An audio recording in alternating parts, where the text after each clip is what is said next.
I have hated this album for over 40 years. But when I decided to do this video of 1983, I caved, dusted off this whole album, and gave it a fresh listen. Could I have been wrong about this album? Is it possible that I overreacted to all the negative stimulus in the time, and did it skew my conclusion over all these years? Is it time for me to bury the hatchet with Def Leppard?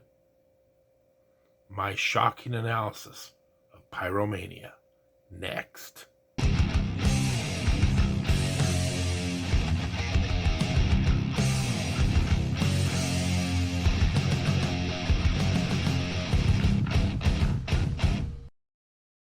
Welcome, metal enthusiasts, to a brand new episode of The Metal Dude Abides.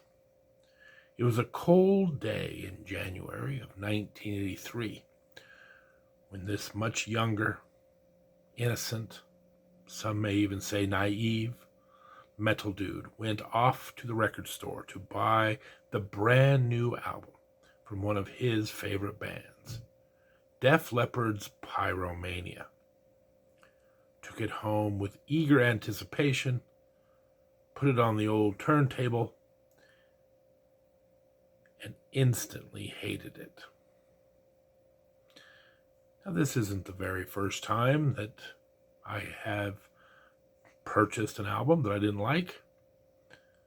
Gone were the meaty riffs. Gone was all the grit that was on through the night and high and dry. And in its place was so much polish that you could see yourself in the reflection.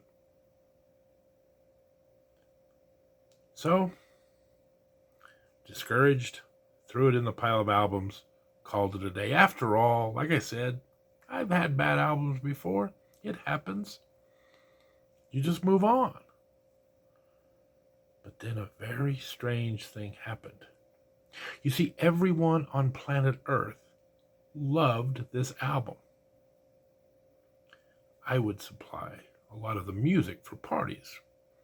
And I would come in and I'd bring my albums and people would play them. And, people would say, hey, put on the new Pyromania, new Def Leppard album. And I'd put Pyromania on. I'd politely let them listen to it. Then I'd take it off, put something else on.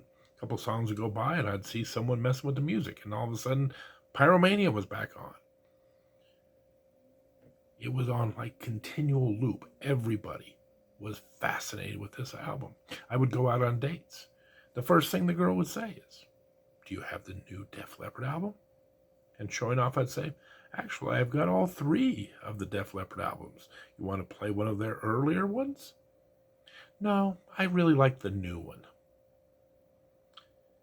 I moved to Phoenix, and for the first time in my life, I had MTV 24/7 at my fingertips. I had my own place. I could watch it all the time I wanted. And you know what I saw? I was inundated with videos with dudes running around in Union Jack shirts, Union Jack shorts. Def Leppard was everywhere. I had no choice but to sadly conclude that the whole world had gone crazy. It was the equivalent of dumping your girlfriend, and then later she starts dating the quarterback on the football team. She gets nominated not just for Homecoming Queen, but also Prom Queen.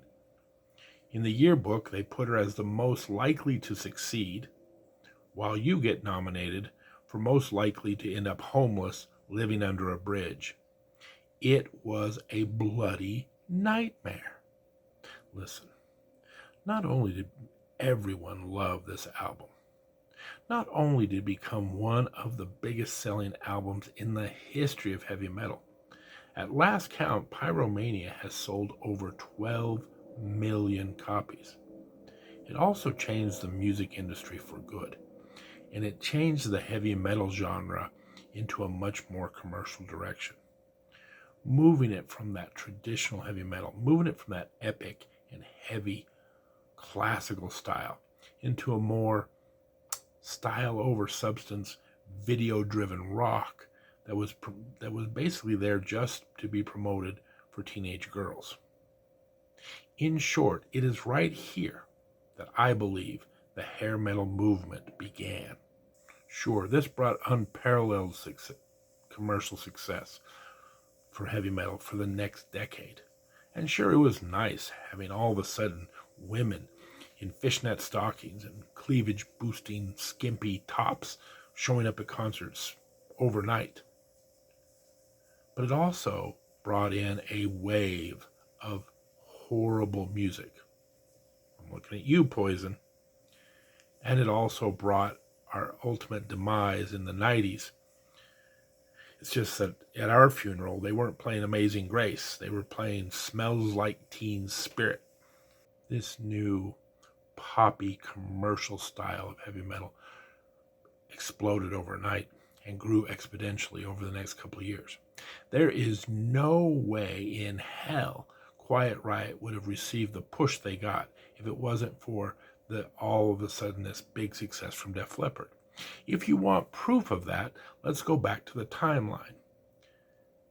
Quiet Riot puts out an album in March of 1983, and it's basically greeted with crickets.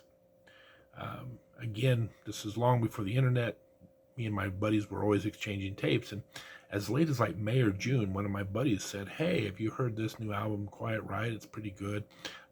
Took a listen to it. Nobody had heard this album. Then in August of that year, the record company decides to push the band and produce a video for the song Come On, Feel the Noise. Now, when do you ever see a record company pushing an album, a heavy metal album, no doubt, 6 months after it was released and was not getting all that much critical acclaim? The fact of the matter is, the reason they were pushing Quiet Riot is they saw the success Def Leppard was having in the video genre, and they decided to put out a video. That video went bananas, and a couple of months later, 9 months later, after the album had been released, like October of 1983, Quiet Riot goes big and becomes the very first heavy metal band to reach the apex, the #1 album in the land. Well, that was the end of that. There was so many bands changing their sound. I can count a handful of bands that all of a sudden decided to change their sound, and not for the better. Y&T went completely commercial, cringy, terrible. Crocus, same thing, went very pop. Saxon, one of the other big bands of the new wave of British heavy metal, it was just a couple of years later, they had some gal eating an apple on the front of their cover going, "Innocence is no excuse." Vince Neil of Motley Crue turned in his leather gear and shows up in this ridiculous hot pink cheetah print pattern spandex. And the rest of Motley Crue was wearing outfits that would have made the Village People blush. You want more proof that the record industry, just a copycat league, trying to replicate some sort of formula? Well, Quiet Riot's big hit that they did the video on, Come On, Feel the Noise, was a 1970s cover by the band Slade. So, not coincidentally, all of a sudden Motley Crue's doing Smokin' in the Boys' Room. Crocus is doing Ballroom Blitz, and you ain't going to believe this one. Saxon was actually putting out Christopher Cross's Ride Like the Wind. Bad 70s covers were all the rage. Even bands that you thought not in a million years would they cave to this new cringy trend. But here it was. All of a sudden, bands like Judas Priest were putting out Turbo Lover. And Rob Halford had turned in his bullwhip for these leather suspenders. He's running around on stage winking at teenage girls like he's in a Rob Lowe rom-com. Except went so far as to sack their lead singer Udo Dirkschneider so they could put out the ill-fated Eat the Heat. Bands like Thin Lizzy and Riot just decided to call it a day and not even try to compete in this new, vapid, crass movement. There was heavy metal carnage every which way you looked. Thank goodness, if not for the thrash metal movement picking up speed a couple of years later, metal could have been lost forever. And fairly or not, I laid all of this suffering at the feet of Def Leppard. As Obi-Wan Kenobi once said, they were the chosen ones. They were supposed to bring balance back to the Force. But instead, they betrayed the new wave of British heavy metal and did to the new wave of British heavy metal what Seth Rollins did to the Shield. Betrayed them. And so, much like the One Ring, this album sat in my record collection, never to be played, never to be stirred, never to be listened to again. However, in the year 2025, I'm doing a research project for my video channel where I'm going back through all the albums of 1983, and I decide on a whim, maybe give this poor Pyromania another chance. And much to my surprise, it was not nearly as bad as what I remembered. In fact, it's pretty good. Let's go through the good, the bad, and the ugly. First of all, the good. There's some good tracks on here. Too Late for Love, pretty decent. Foolin' might be my favorite track on here. When Joel is singing, "Is there anybody out here?" I really like that. Rock of Ages, it's okay. I probably heard it way too much in the 80s to completely. Maybe another 10 years, I'll be able to listen to that one with vigor. Coming Under Fire, liked that one. And Billy's Got a Gun, pretty good. So there's some pretty good songs on here. Now for the bad. For many, many years, I blamed my hatred of this album on one undeniable fact, that Pete Willis had been fired. Evidently, Pete Willis was the glue that held this together. He, the master of the meaty riff, his departure must have been what caused all of this problems. But when I pulled that album out, I realized something. Pete Willis wrote most of this album and played on most of this album. He didn't get fired till the very end of the creation of this album. So I can't blame any of this on Pete Willis. So I have to say it must be, and Mutt Lange, who the producer of this, was also the producer on Through the Night. So what caused this veer away from the great riffy heavy sound to this really polished gemstone? I'm not sure, but I still don't like the fact that there's just no balls on this album.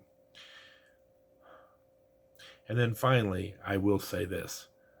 I can't ever listen to Photograph again without throwing up in my mouth just a little bit. And finally, the downright ugly.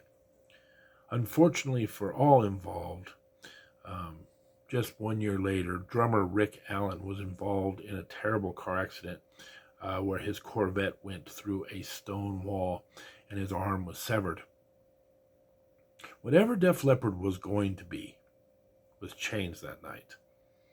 Now, I give Def Leppard full marks, full credit for sticking with Rick and keeping him as a drummer. When I learned that Def Leppard was going to keep him as the drummer with one arm, I was really quite taken aback. Like, how are you going to have a one-arm drummer? But with technology and whatnot, drum machines and things you can do with your feet, it worked out. But any chance that Def Leppard was going to return to a heavier style probably went the way of the dodo with this tragedy. So at the end of the day, Def Leppard from this point forward goes even in a more commercial direction and never does really return to the greatness that they showed in On Through the Night and High and Dry. But is this album good enough to maybe be the hard rock album of the year? Let's look at the 5 nominees in this category.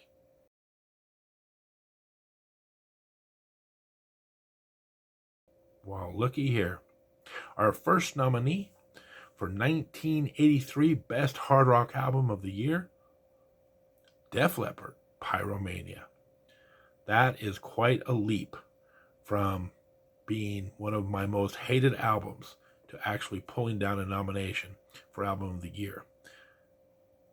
Quite a comeback, Def Leppard. Our second nominee, the debut album from Don Dokken and the Boys, Breaking the Chains, Dokken.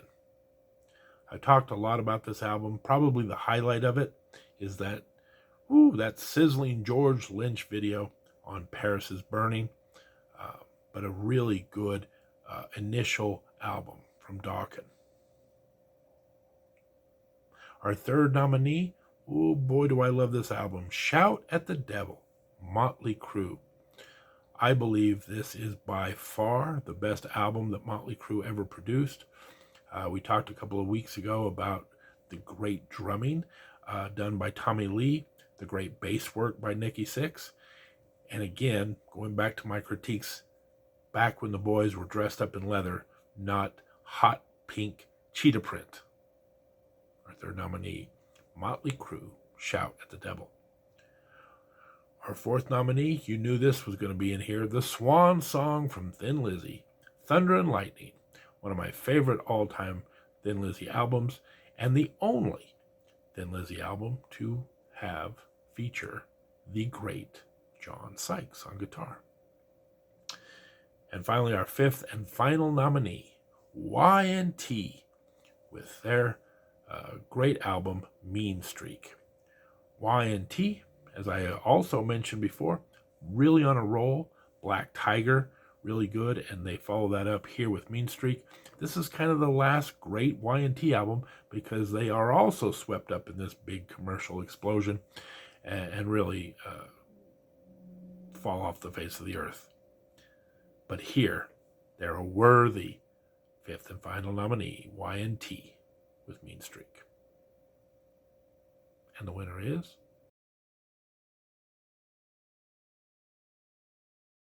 Shout at the Devil, Motley Crue. I love that Thin Lizzy album. And many people who've been watching this channel probably just assumed that for sure that would be the winner, but that Motley Crue album, very underrated.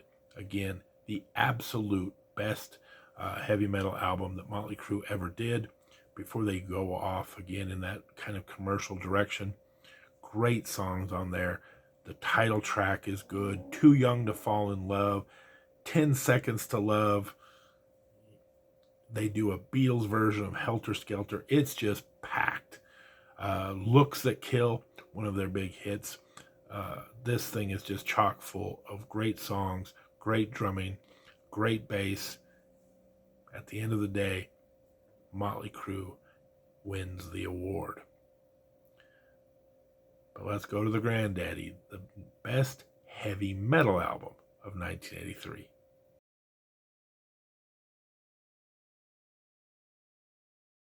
Our first nominee, Dio, with his debut album, Holy Diver. We featured this album a couple of weeks ago, so I don't want to go into too much detail, but in my humble opinion, and I don't think it's very close, the very best album in the entirety of the Dio solo/band. It is an absolute masterpiece. Our second nominee, Iron Maiden, with their album Peace of Mind. I often think Peace of Mind might be the most underrated album in the Iron Maiden collection. And the reason is simple.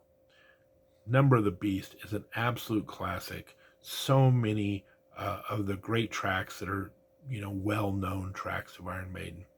And then the album after Peace of Mind is their most commercially successful Power Slave album. So Peace of Mind kind of gets sandwiched between those two mega albums. But listen, Peace of Mind is a very good album. It has one of the great traditional tracks, The Trooper, great vocal track, Flight of Icarus. And you know what's amazing about this album? A lot of people shit on the side B, saying it kind of fades towards the end. Au contraire, I think the second side of Iron Maiden's Peace of Mind is even stronger than the first side. Give it a listen. And if you're a Dune fan, you got to check out To Tame a Land. Really good stuff there. Our third nominee, Crocus, with their epic album, Headhunter. Once again, it seems like I'm a broken record. This is really the last great Crocus. And again, much like we talked about with Holy Diver, to me, Headhunter, and it's not even close, the absolute very best album Crocus ever produced. It obviously has the big hit Screaming in the Night, but it also has Eat the Rich, Stayed Awake All Night. It's got some really good, the title track's good. If you miss Crocus, because again, they kind of fade off after this one, go back in and listen to it. Fantastic album. Our fourth nominee, we talked about them just last week, Metallica, with their unbelievable debut, Kill 'Em All. The fastest, heaviest thing on planet Earth at this point. Every song, this is the beginning of the thrash movement. Every song on there, fast, tremendous guitar solos, Lars Ulrich going crazy on the drums, James Hetfield's growling vocals. This is Metallica, raw, with a side helping, we talk about this a lot, of Dave Mustaine's influence. It's kind of that combination of Metallica and Megadeth, and it is absolutely brilliant. And finally, our fifth and final nominee, Saxon, with Power and the Glory. Interestingly enough, Def Leppard got nominated for Hard Rock. Iron Maiden and Saxon both get nominated here, representing all three of the big new wave of British heavy metal bands. And Broken Record Time, one last time, really the last great Saxon album for a while. They also go off in a ridiculously commercial direction for a number of years. Their newer stuff, they've kind of come back to the fold, but boy, did they veer off for a bit right after this one. So this is kind of that they've been building with some really good albums. This, I think, is their absolute best. And the winner is...